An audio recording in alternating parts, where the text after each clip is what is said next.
Good morning, everyone. Welcome. Joining us here today, we have Mr. Thomas, founder and CEO of Dobi Residential Real Estate firm in Birmingham. Mr. Thomas's journey into real estate was unexpected, but it quickly became a passion.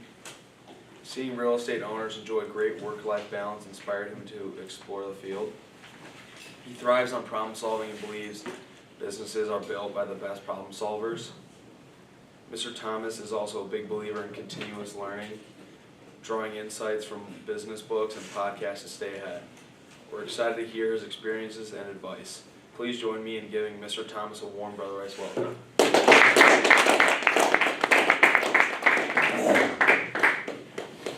What's up, guys? So,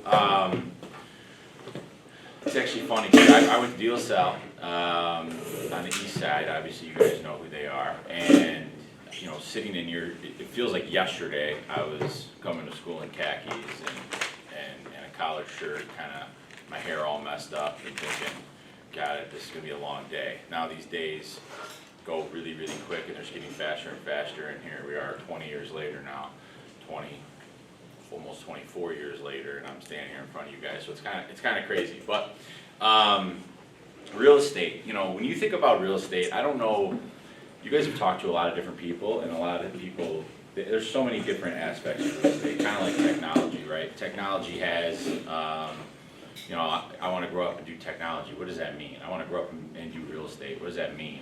There's so much within real estate. Even if you say I'm a real estate broker, I'm an agent, there's so many different, you know, niches within that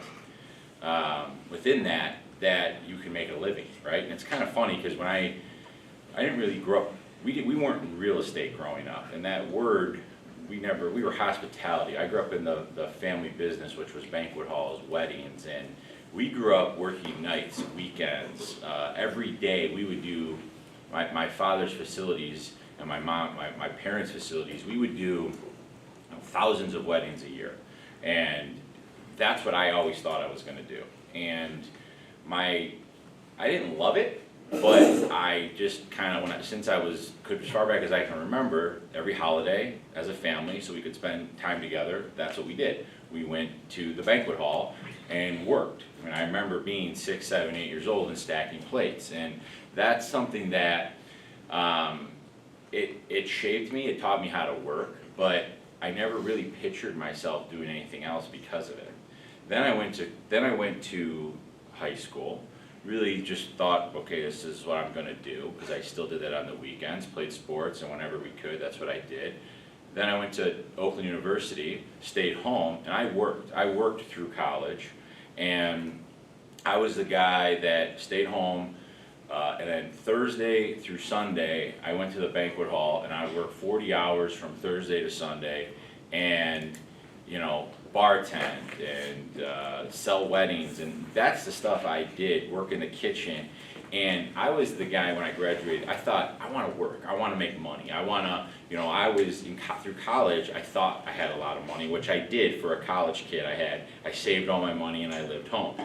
And, you know, I was like, in that point in my life, I graduated from school and I'm like, I'm going to take on the world, here we go, right? And I actually ended up getting into, my father and I, he's like, listen, this banquet business is it's a good business, but let's expand, let's do some franchises. So right out of school, I invested all my money into a franchise business. And this is more of a duplicatable style business. We can grow, we can do all these different things with it. And it was 2006. We opened up in 2006, and it was a gift basket business. It was a great idea, it was a great concept, but what happened? 2007, 2008, the economy got really, really tough, and nobody's selling gift baskets. And I lost all my money. I had bad credit. It was a rude awakening. I'm 22, 23 years old, thinking, man, this isn't how I planned this. I thought I was going to get out of college and rock and roll. I was the confident kid with cash in my pocket because that's all I did was work while all my other buddies were up at school. And you know, how are we going to, now what, right? And I went about 5 years, which sounds crazy, 'cause it sounds like it is a lot of time, but where I would work at the hall and I would do other things, and I didn't really understand what I wanted to do with my life. And And 2008 was a weird time. So it was a great time because it caused people to I think, get humble. I don't know if you guys, most of you guys were probably just born around that time, but it was a really weird time. You know, you weren't getting jobs. I remember applying for Paycheck's job, which is a company that does payroll. And I remember, you know, I just wanted to make 40 grand a year. You know, like that was something that, you know, just get going, right? Start making a paycheck. And I remember applying for this job, and there was like hundreds of people that applied for this job, and they were taking one because there was just no jobs back then. And I remember the guy telling me like, "Oh, you're not a good fit for this," and that bothered me because it's like I went to college, I worked my butt off. Nobody's going to outwork me. How am I not a fit for this? But my resume wasn't great. You know, I didn't intern. I didn't do all these things. And working for your family business was something that was in the corporate world that was kind of frowned upon. You know, it was kind of like, you know, you don't have any corporate experience. So when that happened, it was a rude awakening. It's like, what was the point? Why did I go to college? Why did I do all this, right? It was a weird time for me. And at that time, I think some of you guys have met my wife, Angela. I started dating my wife, Angela, and she was in real estate, but she was on the commercial side. And she was doing okay. Not great, but okay back then. And she worked with another cousin of mine, and they worked together. And, you know, real estate, they're realtors. And, you know, what does that mean? And I kind of, you know, I went into this back then. I'm like, you know, I'm gonna get my real estate license. They're making a living, and I'm gonna get my real estate license and see what comes of it. So I always thought I was gonna get into commercial. Residential always was kind of frowned upon as like, not that this is a bad thing, but it was kind of like there's commercial and then there's residential guys. It was never really, you know, it wasn't as sexy as the commercial sector. So when I got my license, I started talking to everybody I knew in that business. I remember I met up with a gentleman and I said, you know, what would he made a great living in commercial, and he said I wouldn't do it. I wouldn't get into it. I'm like, okay.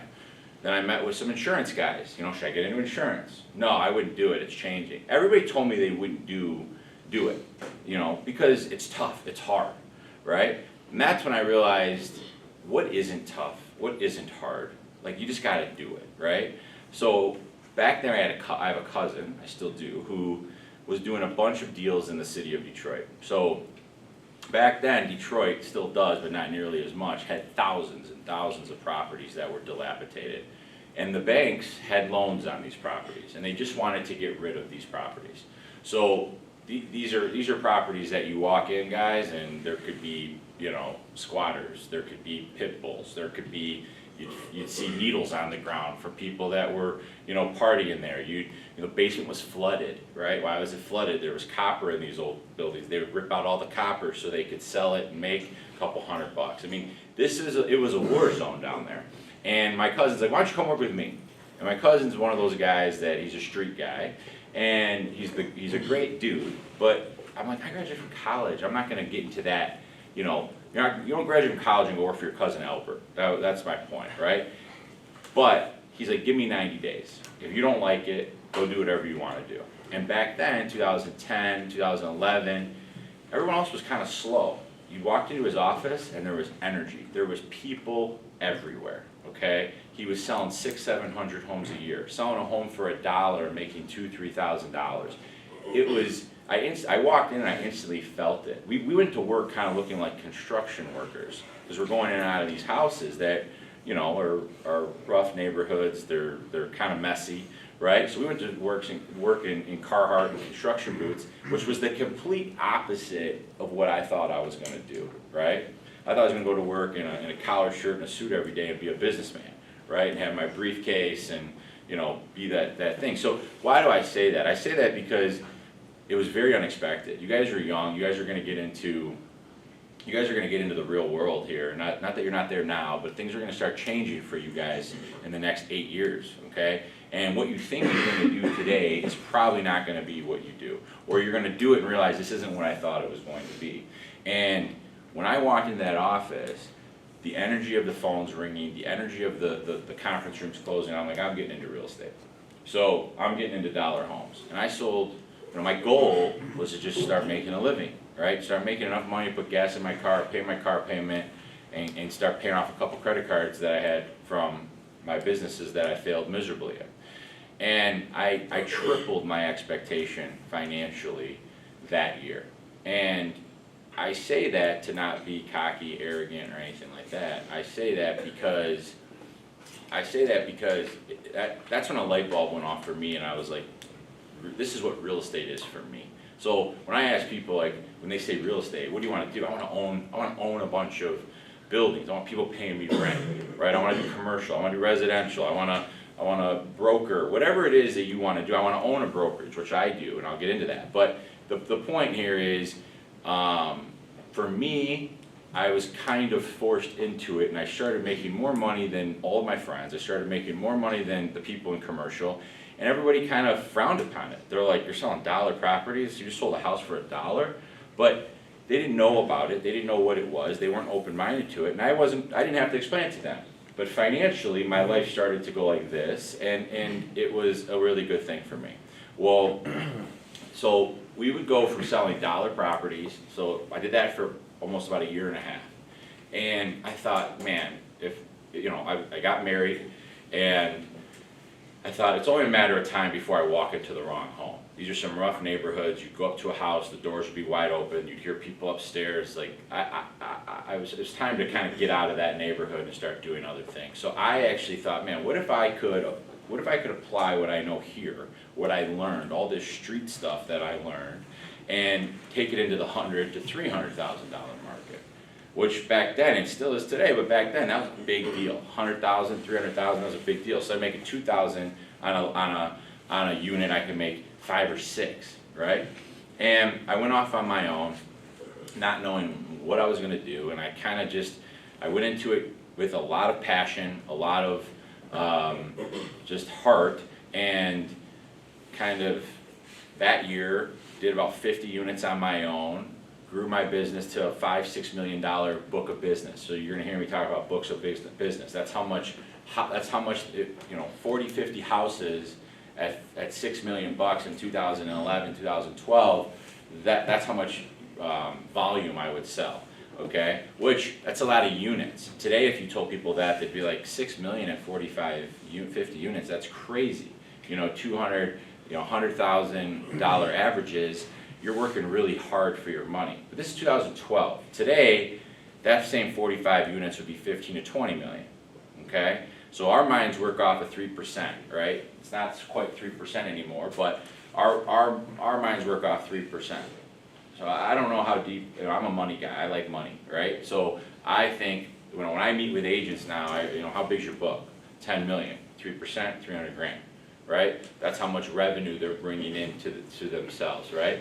So that year, I ended up doing a deal with a woman out of a great lady in Birmingham. I put my license at a real estate one office in Clinton Township, and I was doing a lot of business on this side of town. I started to renovate my house, and I was moving to this side of town. All my family, all my sphere of influence was moving to this side of town. So I thought, I didn't understand the 586 area code, the 313. I just figured we're all realtors and no big deal. But when I did this, I had a client who was looking for a house in Bloomfield, and when I did this deal with this woman who was the listing agent out of Maxbrook, Birmingham, she said, Simon, why are you in Clinton Township? I said, I don't know, I know the broker there. I don't know why I'm there, I know the broker. What's the big deal? She's like, if you had an address over here behind you, you would do a lot more business. And I'm like, I didn't really think of that. But I'd put offers in on houses, and people would deny them because I was from Clinton Township, right? I wasn't from there, I was still working over here, but I just had my license over there. So I ended up moving to Maxbrook year 3, and my business took off. So I was doing 50 units at $6 million when I went there. 3 years later, okay, I'm doing about 35 million at 50 units, okay? It was a lot of fun. It was something that I thought, this is crazy, do the math, guys. 3% of $30 million. I'm making more money than I ever thought I was going to make. I don't own any. any real estate. I don't have brick and mortar. I grew up in the family business where we have all these massive facilities, right? And these massive facilities cost a lot of money. So my family was always very stressed out because our busiest days were Saturday and Sunday, right? And Fridays. Well, they were vacant. These huge facilities were vacant. My dad was a stress ball my whole entire life. Well, now I don't own anything. We're making this kind of money. This is crazy, right? But what started to happen was I started to feel, besides doing really well financially, I started to realize I'm back in the banquet hall business. Because residential is different than commercial, okay?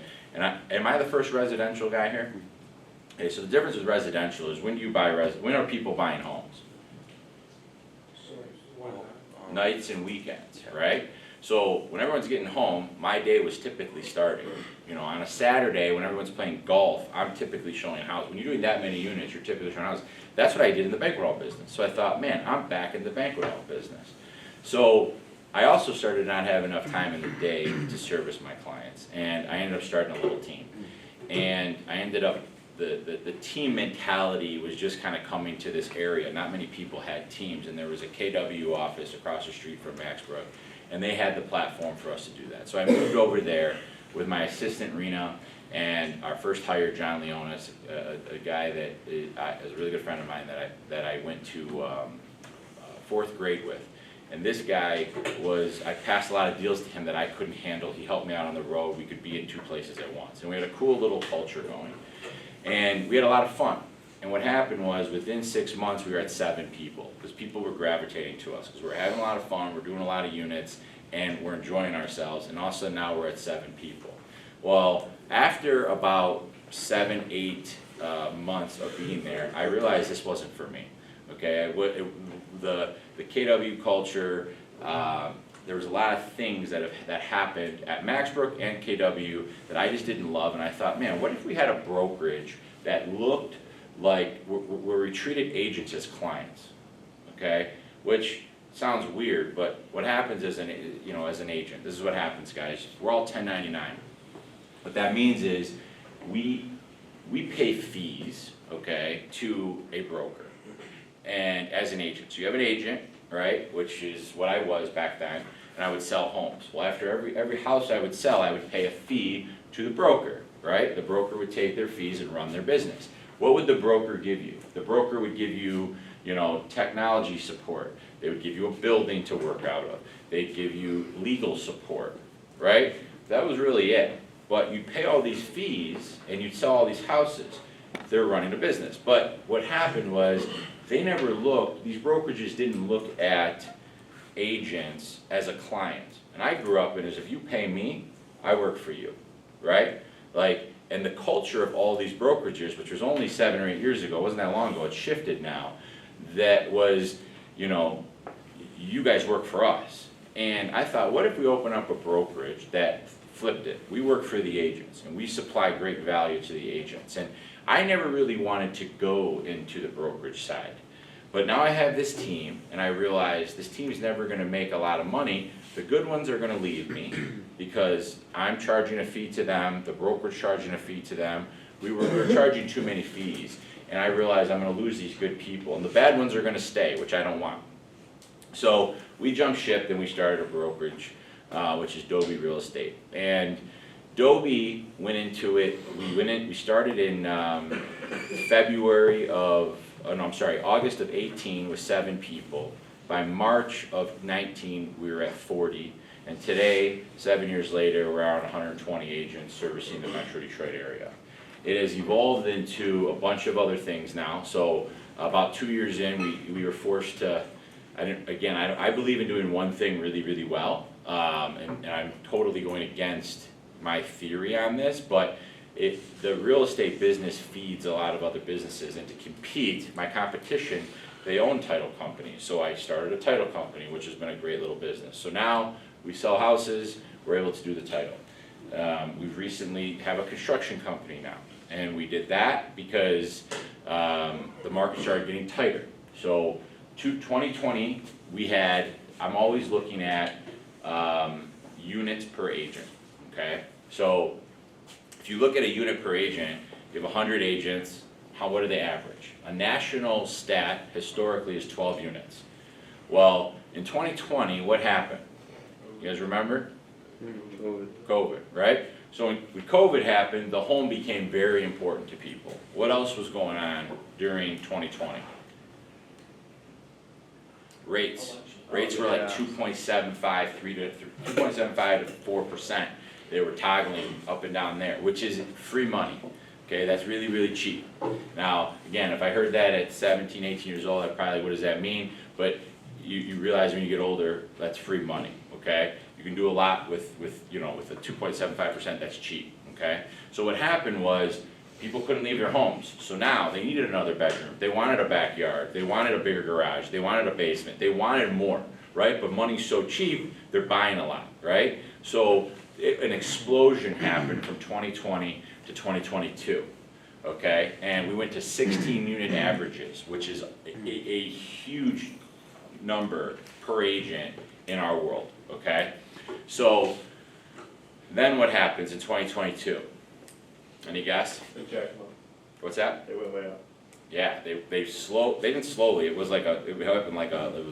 crazy how fast it went up. Went from 3% to 4 to 5 to 6 quickly, got up to 9%, okay? Well, boom, now the real estate business went down to, 7.5 units per agent. That's 50%, almost 100%, over 100% drop, okay, in units. So think about this, guys. You have, 2020, we have we'll use the 100 agent example. We have 100 agents, 16 unit averages, 1,600 units. That's a lot of units, right? Then you have, which is houses. Then, literally the same team 2 years later doing 750 units, right? We're down almost half, that's a big deal. But what starts to happen is, and this is we realized that, we needed more stuff to make revenue out of these buildings, right? And we are regulated, residential is regulated, it's regulated, it's kind of crazy how much we're regulated versus commercial. I always say commercial is the wild, wild west. Commercial is, they expect whoever's doing commercial, you have attorneys involved, that's their business, right? Where in residential, we're servicing a nice little old lady, although ethically, if you have the wrong agent handling that person, they could really screw that client, that person, right? So they regulate us pretty heavily. Now, we have something called RESPA in our business. So RESPA is something that, and I don't want to get too much into the details, but RESPA is something that we own a title company, we own a mortgage company, we own a real estate company. We can't commingle funds. We can't pay our agents to use those businesses. It's very regulated. So contracting is something that's not RESPA compliant. So we got into contracting because now our agents can we can pay commissions to our agents while doing a deal. Now what does that mean? We have a lot of times where an agent is showing you a house for 2 years.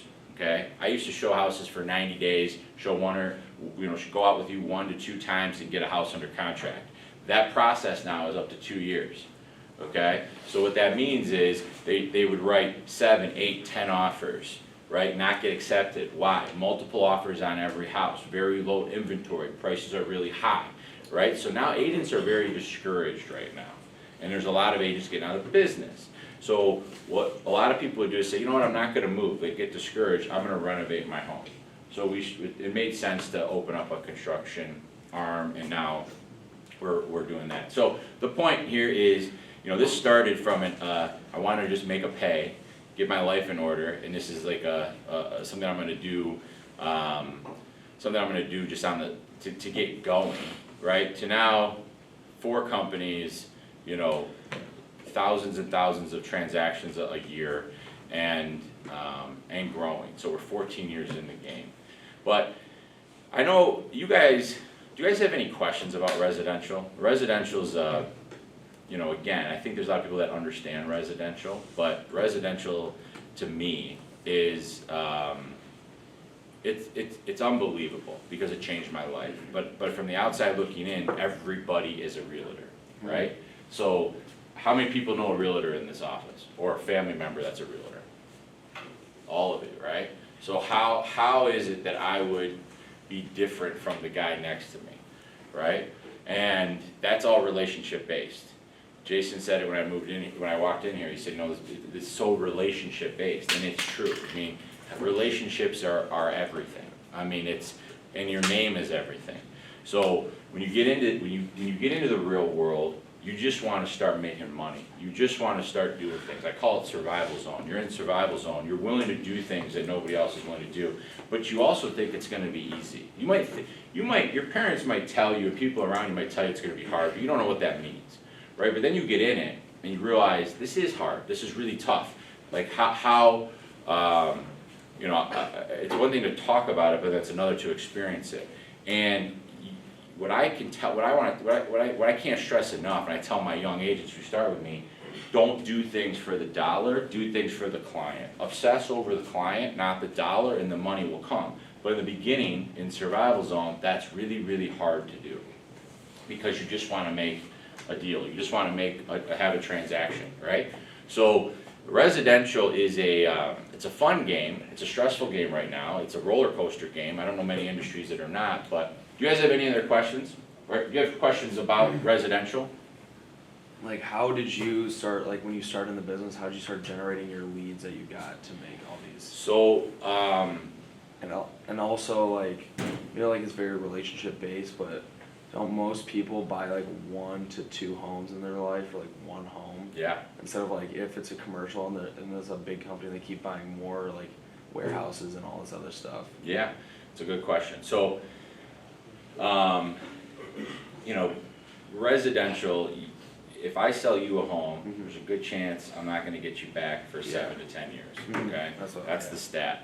But it's very important that if you like me and you'd had a good experience with me, I always say that client should refer you 2 to 5 people over the next 2 to 5 years. Okay, so what I did was my first 3 years in the business, I was just kind of working, telling everybody I would spend money on Zillow. I was telling everybody what I did. I knew a lot of people. I'm Lebanese Italian. That's a big family, so we had a lot of people. I didn't make a lot of money with family. You don't make a lot of money with family, but we knew a lot of people, and I was just talking to everybody about real estate. But I was running around frantically. Okay, my phone would ring, I'd go. I'd be on the golf course with my brother. I get a call, I'd go. Right, and I ran my business that way for 3 years. And then I realized, God, I can't keep doing this, and I can't keep spending all this money. So I'm going to give you a good story. So, and I'll tell you, I'll come back to answering it. But I was at Maxbrook, and I ended up getting an equity line on my home. So I had an extra $100,000, and I'm thinking, I'm going to put this into my business. What am I going to do with this money, right?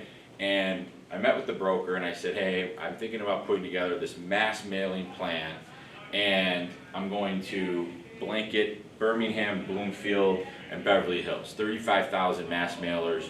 I'm going to commit to this for one year. He said, go ahead, do it, it'd be great. So I do it, and for 1 year, and I got 1 call, okay? I was having a heart attack while doing this. I was spending all this money, it's 10 grand a month, nobody's calling me, right? Why isn't anybody calling me? Everybody else who does this makes a ton of money, right? I'm losing all this money on my house, and I get 1 call.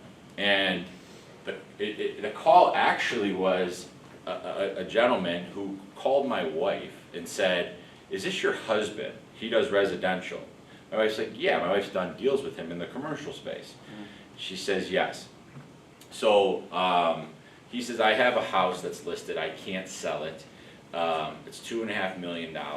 Would he be interested in working with me? My wife's like, of course. So I call him. He says, yeah, call me next Friday. Call him next Friday. He doesn't answer. Call him the next Friday. Doesn't answer. Call him the next Friday. He answers, hey, Si, I'm sorry. Call me next Friday. I called this guy for 6 months every Friday at 8 a.m. He was my first call, 8 a.m. every Friday. And I didn't care if I annoyed him. Right, I ended up getting the listing. I ended up double dipping it, okay, and making around $90,000 on this deal, okay. I made the equity, almost all the equity line back, all my investment that I put into mass mailers on 1 deal. For double dipping, do you mean like you were the representative buyer and the seller? I represented both sides. Yeah. Yes, and that's where you can make some money, right? But why I tell this story, I tell the story to my team all the time, is what's the irony of the story?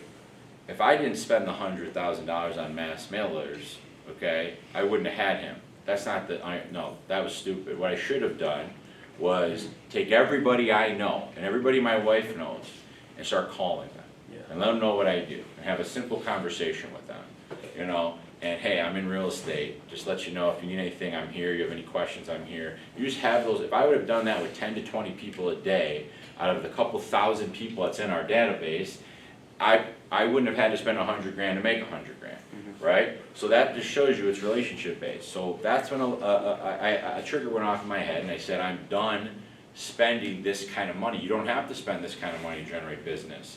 You have to call people, but your name is everything. I do a deal with this guy. He sent me his brother. The brother sent me his coworker. And all of a sudden what happens is after year 5, year 6, it starts to snowball. I've had people getting haircuts, right? And the lady next to him was talking to her hairstylist that she's gonna be selling her home. And the person here, they don't know each other, says that my client here says, you gotta call my realtor Simon, he's the best, right?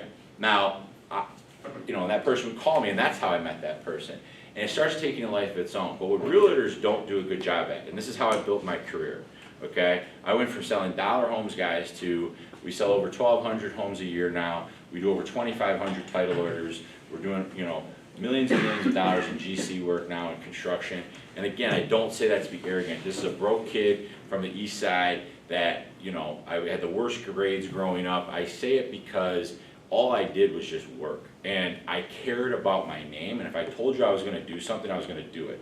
And if I didn't know the answer, I would tell you, hey, I don't know the answer to that. I wouldn't try to act like I did. But give me a half hour and I'll get back to you. And I would go back, call people, research, whatever, and get them the answer. And people respected that. And then I started a program called, I call it my baby list. So anybody that I've done a deal with or who referred me a deal. So the year one that I started baby list was 2024. Stop selling all these spending $100,000 a year on flyers, and I commit to this baby list program, okay? And what it is I'm gonna send them a gift in March, just something simple, 10, 12 bucks, and I'm gonna send them a holiday, in December, a holiday gift basket. That's what I'm committing to. It came out to $55 a person annually, okay? So I put everybody on a list. There was like 50 people that year on a list. That list referred me 18 people the following year, okay? So $100,000 averages, $6 million, $100,000, $120,000 averages, right, after I left the dollar game. 2 years later, the same 50 units are doing around 12 to 15 million, right? How did I do that? Because what happens is, guys, you're still doing $100,000 to $200,000 deals, but when you take care of your people, and the people I was surrounded with were in this area, all of a sudden they would refer me a 500, they would refer me a 600, and my averages started to go up. And then by year 4 of just concentrating on the people that know me and taking care of them, all of a sudden we're doing $30, $35 million at 50 units. So it took about 7 years to figure that out. But does that answer your question? Yeah, it does. Yeah. Any other questions? What does your day look like? What is that? What does your day look like? My day? So as a realtor, what does my day look like, or as a broker? Just your day. You know, Okay. your boss. Like right now, what does my day look like? Yeah, like Yeah. during your job. Yeah, so this is another good question. So my day, I'm an office guy, and I don't feel comfortable if I'm not at the office. I get anxiety if I'm not at the office. So it's a bad thing.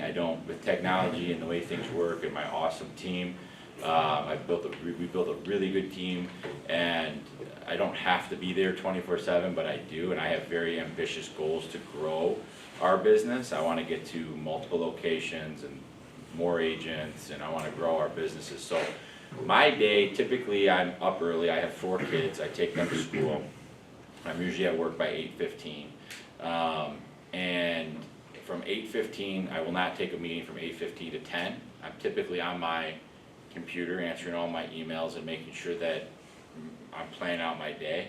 From 10 to about 3, I'm typically very busy with meetings or agents that wanna meet with me, other companies that, affiliate businesses that wanna meet with us, issues, if we have legal issues with deal flow, whatever it is, I'm typically really busy, not being very productive during those times, and then I'm, from about 4 o'clock, from about 3 to 5, I'm typically always walking around my office talking to people.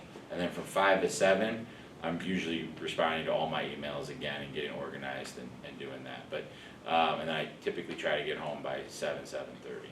But when I was selling every day, I couldn't tell you my day. It was wherever it took me. I'd wake up with nothing on my schedule, and by the end of the day, I showed 12 houses. And I was in Milford, I was in Chesterfield, I went everywhere.